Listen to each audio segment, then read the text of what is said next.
So hi guys, we have Shriram with us. Shriram is finally a chemical engineering student. Shriram is not just a chemical engineering student, incoming PhD student at Purdue, and he has got admitted from Columbia as well. So I think there'll be very few people to guide you as well as Shriram can do. So Shriram, do you want to give an intro to yourself, man? Yeah, so hi guys, my name is Shriram Joshi. I'm, as he said, a final year chemical engineering student, and I've been admitted to Purdue for the PhD in chemical engineering program starting fall 2023. Yeah, and I'm enjoying my OLT days. Yes, at yes, BITS. guys. Yes, damn man. So Shriram, tell me like what options did you have before coming to BITS Goa? Like, did you ever think that you'll be pursuing a career down chemical engineering, or like when did you realize that you want to do chemical? So it's kind of a funny story. I was actually not like I didn't hope to get into BITS because it was like round 6 or round 5 and I had not got my admit, and I had already joined VIT for CS. I was doing CS in VIT, but then in the last round I got chemical engineering at BITS Goa, and then so the reason why I chose to switch from VIT to here was that I had a lot of guidance at home because I have a few relatives who are in the chemical engineering domain. So that was like my main reason, that I have support at home. I'll have good guidance in this field. Yeah. That is why I decided to switch, as well as good, like I feel the peers are better here. Yeah, they are. yeah. Definitely. Yeah, that was one of the other reasons that Yeah. I decided to switch. Yeah. And I think one of the really common questions that people have is like, if you have a single degree like chemical or mechanical versus like a dual degree like Yeah. chemistry or eco, which do you prefer? Like, do you think like you made the right choice going for chemical, or would you have chosen dual degree if you had to like choose right now based on like? So if I had to choose right now, I would go for something like MSc in physics, but those are like the high Yeah. cutoff Yeah, dual degrees. But maybe eco or Yeah. even biology. Like after coming here, there's a few courses that I did, and I found biology interesting as well, and it also has like applications in engineering. Yeah. So if you are planning to like apply, and then if if chemical engineering is not what you want to do, and let's say dual degree is something that attracts you, then I would definitely recommend to choose something like MSc Bio, or Yeah. whatever Yeah. whatever suits you. I would definitely go for a dual degree now retrospectively, Okay. but at that time Yeah. I thought it was a bad idea because Yeah. it was a 5 years course. Yeah, But that yeah. now that I know Okay. how it works, I don't think it's a problem. Yeah, definitely, guys. So I think like Shriram, I think initially in first year there was a CTE course. I mean, I was into Android development, and he was also in Android development. And that's how we like eventually met each other, and we worked on some projects together as well. You were very good at like Android development and software engineering. But then like you like pivoted from that into like chemical. Like, so what is the thought process behind that? Like, why did you do that? Yeah. So the whole reason I started got into Android development was because like 11th 12th my parents were saying do some coding, and so now that here there was a chance to do something interesting and hands-on, Android development was the best option, and I had got really into it. Like I still like to work on it when I get time, but the thing was during COVID there was not much senior interaction, and I wasn't really sure how I would switch to, let's say, computer science from chemical engineering. So that was like that was a mistake on my part, that I didn't talk to seniors during that time. But majorly I had no clue how to switch domains, and I also started like I never disliked chemical engineering. It was always the subjects were fun. The thing is, chemistry, I was good at chemistry in 11th 12th. Like organic chemistry was one of my favorite topics, so I was enjoying chemical engineering as well. And it's during that time I talked to a few acquaintances who are in the chemical engineering domain, and then they were like, if you are really liking it, and if you think you can go ahead with it, then you might as well focus on just one thing. And so doing chemical engineering, the subjects are taught here, you just have to study, do well in the courses, and then look for like opportunities in internships and whatnot.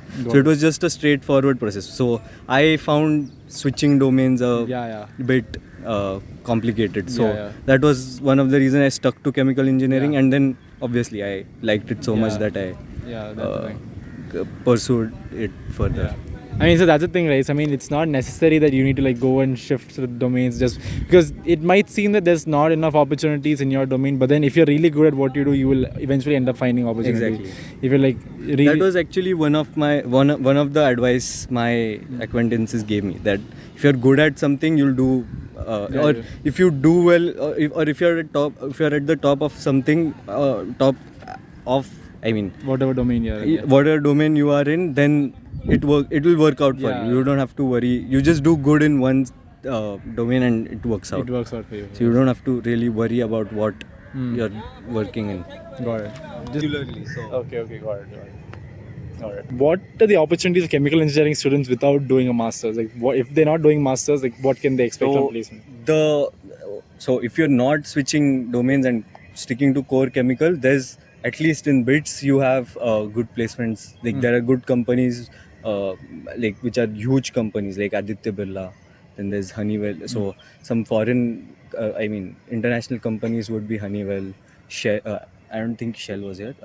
ExxonMobil. Honeywell, ExxonMobil, Schlumberger are some of the big names, and then Aditya Birla, Reliance, and ThyssenKrupp also came. Yeah. ThyssenKrupp. So I think these companies are generally they come every year, and then the number of people that they select from chemical, each company selects like only 1 or 2 people at max. Are there any mass recruiting companies? I don't think there is like a mass recruiting company, but usually they hire in numbers of like 5. Yeah. Less than 10, but around 5 is the general ballpark. Yeah, and the average package is around 10 LP. I mean, it's not like, there are certain software companies which offer a lot of money, but then you generally can't expect that level of packages from chemical engineering core companies, right? Yeah. So I think, is that primarily the reason that you want to do a master's in chemical? Like, that was one of the reasons. The other reason being, I wanted to go into R&D. So if you go into core chemical engineering roles in India, then most of the roles would be process related, or so it would most likely the beginner level roles would be maintenance related, or so you basically learn a lot there, but then the roles are boring. So I primarily wanted to go into research. So, and in India, you can't get let's say a scientist role without a PhD. Or I think that's the case everywhere. You can't get a scientist or a R&D role without a PhD at least. So then for me, it made sense to go for higher studies. Yeah, makes sense. And in generally, like people in software engineering, they talk about how degrees are not that important as they used to be. But then in chemical, I don't think that's true, because you need the help of professors, labs, and a lot of work has to be done in college so that they can apply relevant stuff in the industry. It's not like you can do something in your own home. It's not like it requires a lot of manpower. You need to have hands-on experience. There's no other way out of it. I would say I'm a newbie to it, or I'm an amateur. I haven't worked on a plant. Working on a plant is a whole new experience. There's nothing that can replace that. Even working in labs won't replace that experience. So you have to go and work, which is why there's like a huge learning curve even within the industry. Yeah, and you got admits into Columbia and Purdue. Like, both of them are amazing universities. But then I think Columbia is it's a better brand. It's an Ivy League college. It's an Ivy League college. So, but then why do you choose Purdue? Like, what's the? So I would say you should never go just by the brand name or the brand value. You should actually look into the stream that you are interested in, and like the or what do you call it, the details, the more specific things that are being done in that department in that specific college. You need to check what professors teach what and what research is going on, so you know what domains are strong there. You just don't want to go there just for the name of it and then realize then that the things that are being done there are not what you like. So that's pretty important. And the other thing is rankings give you a big understanding of who's doing well. So you should sort by department wise rankings rather than overall rankings. So what is the rank of your college in that department is very important. So in the US, is there like a placement unit, placement drive kind of process, especially when once you graduate? Like, I mean, because in our college, there's this placement drive, placement cycles which happen. So, but then in US, what is the process like? I am not 100% sure about it, but for bachelors, there's definitely those kind of systems where they bring in companies. But for masters, there might be similar programs. But then for PhD, I don't think there is a systematic way. You just have to look for internship opportunities, or you have to apply externally. Yeah, you have to. But at that point, you have so many, like within those 5 years, that is what you're supposed to do. You have to make contacts, get to know more people, and then you'll automatically understand where you fit in or where you want to go. Got it. So you don't really need help from the university to look for opportunities. Got it. Yeah. You'll eventually meet.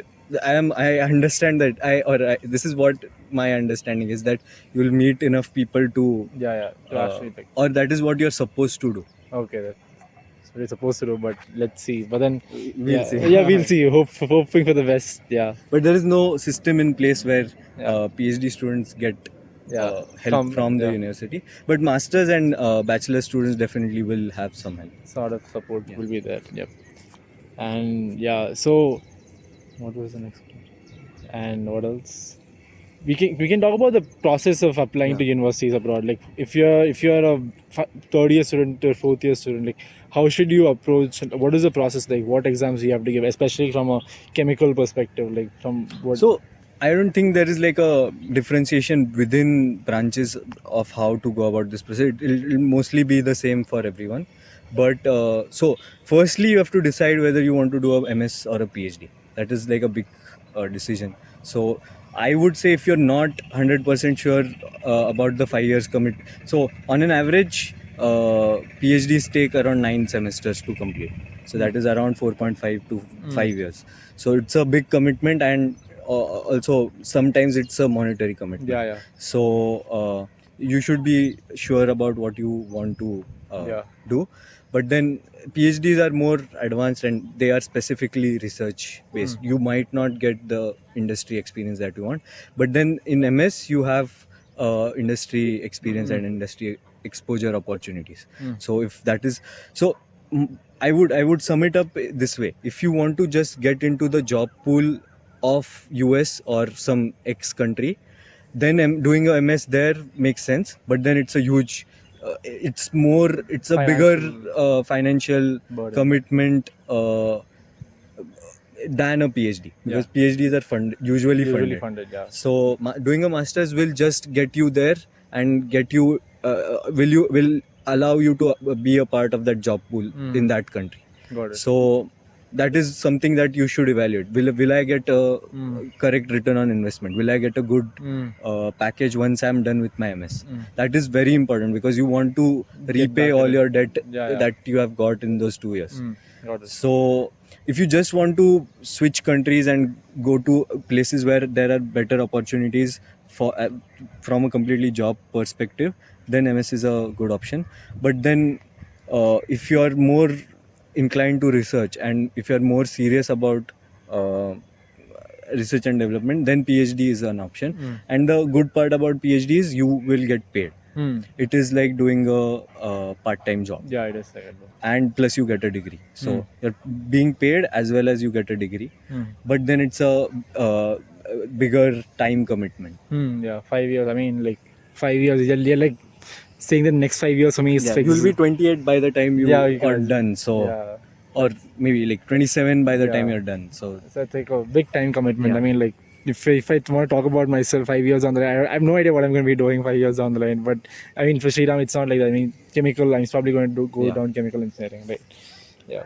And what are the ways that you make your profile stand out to university? So how do you? Once you're done with finalizing it, whether it's MS or PhD, the rest of the process is pretty much the same, except for the parts where your experience comes in or internships comes in.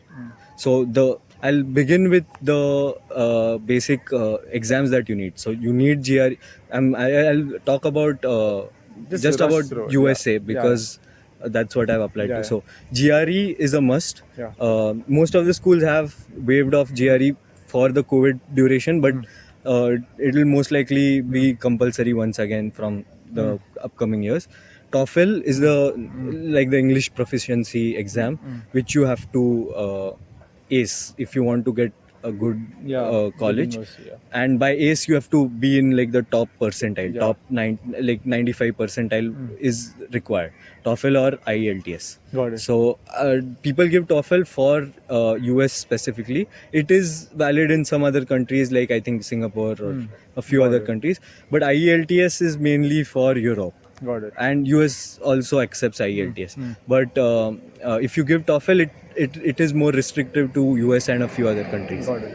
So that is about the exams, and then the next thing, the next important things is LORs.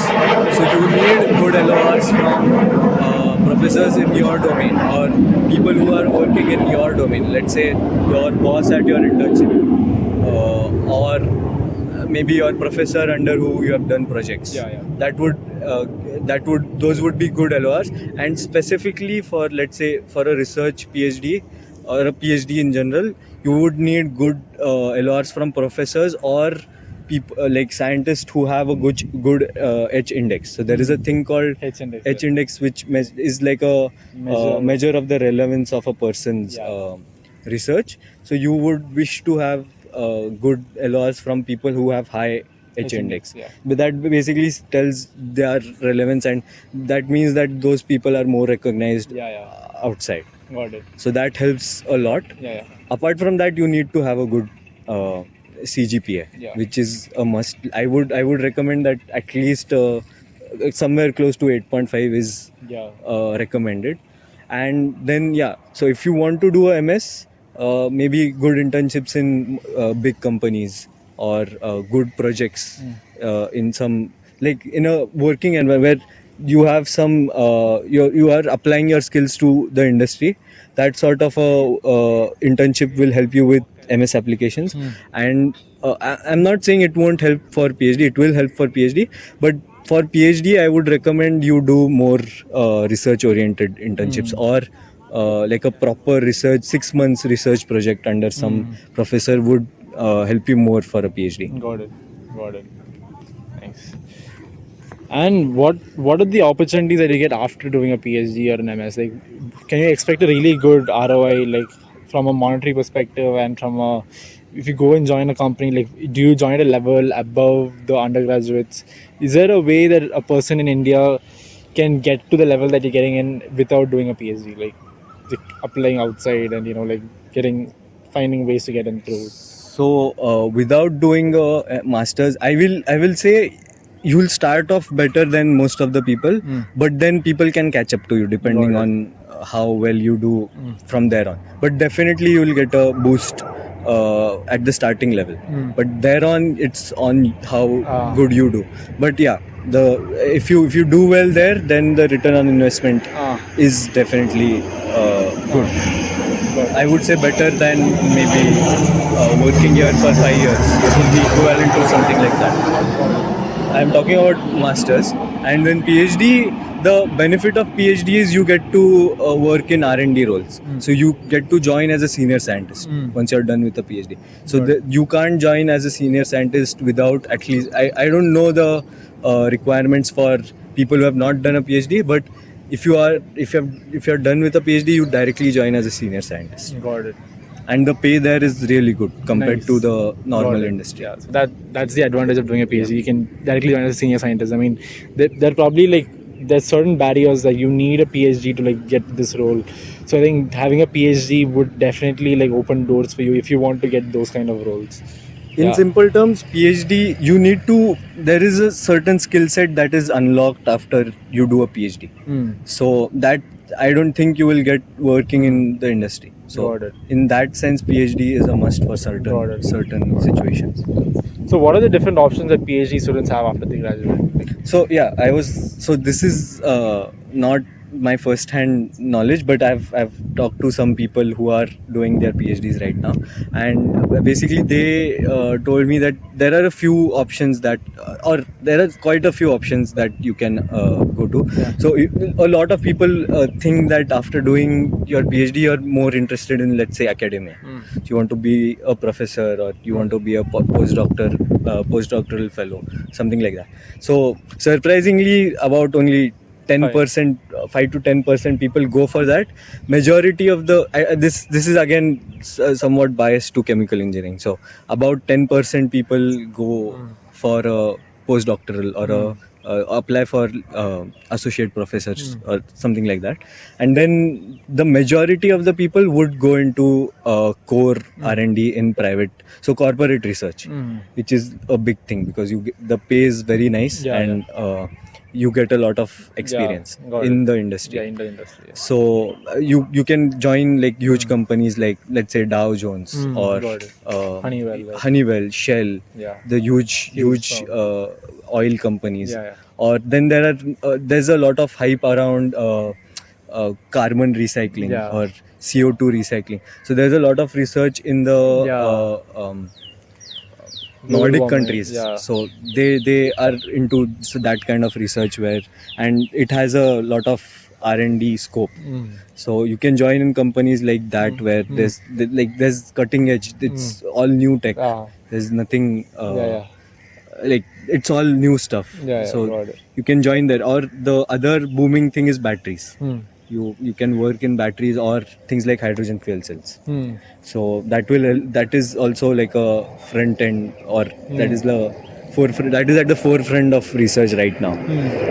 Those are very good opportunities. And then there are like again 10% more people would completely switch their domains after doing a PhD, which is even surprising to me that after committing 5 years you are switching domains. But I have a friend who did that.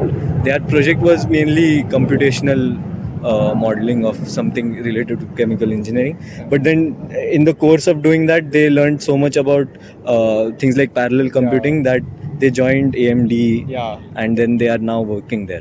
Got it. So there's a lot of you can completely switch to let's say computer science, which is so basically the skill set that you learn there is transferable.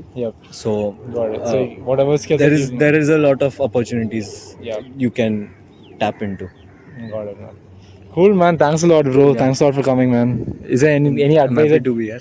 Is there any advice that you want to give to the people who want to go for a PhD or who are planning on taking a I would say focus on your academics, because that will help you a lot, and have good relations with your seniors and professors. That's a big recommendation if you're going for higher studies. And last question: is chemical important? Is it worthless? Is it worth the money? Is it something that you really recommend? I won't recommend it to people. I would just tell you this: if you think that petroleum, let's say there's a big hype around petroleum dying out, petroleum will never die out, because literally every plastic thing that you have touched has come from a oil well. Okay. So there is no way chemical engineering is dying out, and with new things like batteries, hydrogen fuel cells. So all your rockets that are going out use some sort of a carbon based, so either methane or hydrogen as their fuel. So you need people who are working on that to improve those kind of things. So it will never die out. So it's one of the first few engineering domains, and I don't think it will ever die out. So if you're worried that is a thing that it's becoming irrelevant, that it definitely isn't. Cool, man. Other cool things about chemical would be, so I didn't mention anything about it, but there's a very big boom in biochemical engineering. So things like drug delivery or cancer research is huge. And it has been huge for the past 20 years. So most of my friends who have applied with me for chemical are in the bio domain, more over into the bio domain than the chemical engineering. So that is like a good example of an interdisciplinary application. So there are opportunities if you are really interested. Got it, man. Thank you so much, bro. It was a Yeah. lot of fun being with you, man. Hey guys, thank you so much for watching. I mean, if you did like the video, make sure you like, share and subscribe as well. And the channel is just getting started, so it would be great if you can just show a little bit of support and share it with your friends as well. Thank you so much guys. Thank you so much for watching. Thank you. Bye bye.